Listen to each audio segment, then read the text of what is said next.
The Crooked Anchor and the Suitcase of Secrets. It was an ordinary sort of day at the Crooked Anchor, which is to say, things were only slightly peculiar, and no one had set anything on fire yet. David was rearranging coasters in a complex geometric pattern he claimed helped with atmospheric flow. Brian was leafing through a mostly current newspaper, muttering about the scandalous price of postage stamps. Warren was polishing a single teaspoon like it was the lost treasure of El Dorado.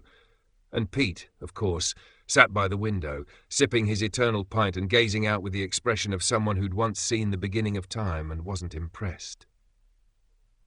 Then the door creaked open.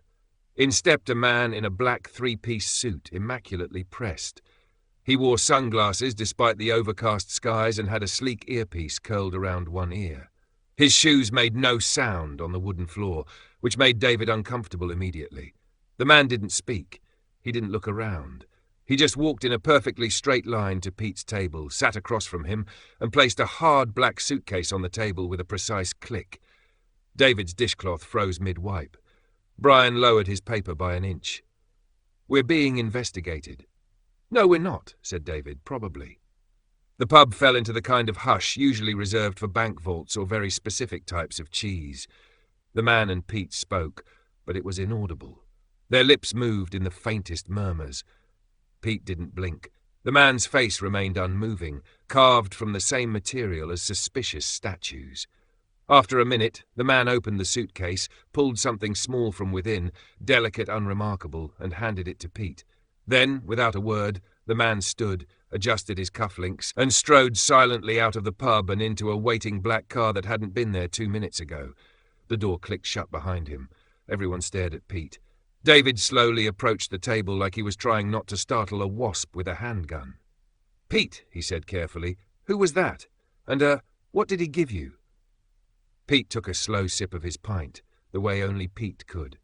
He blinked once. "That's my old school friend Michael," he said, completely unbothered. "He was giving me some paracetamol for my mild headache." There was a long silence. Brian squinted. He looked like he shuts down nuclear facilities for a living. "Very helpful bloke," Pete added, nodding thoughtfully. David opened the suitcase. It was completely empty. Warren whispered, "This pub is terrifying." From beneath the floorboards came Raymond's voice. "Did he have any batteries? I need some for Maurice's headlamp."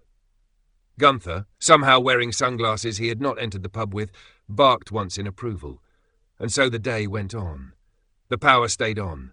The beer stayed cold. And Pete nursed his pint, headache easing, suitcase by his side, like absolutely nothing had happened. Just another totally normal, perfectly average day at the Crooked Anchor.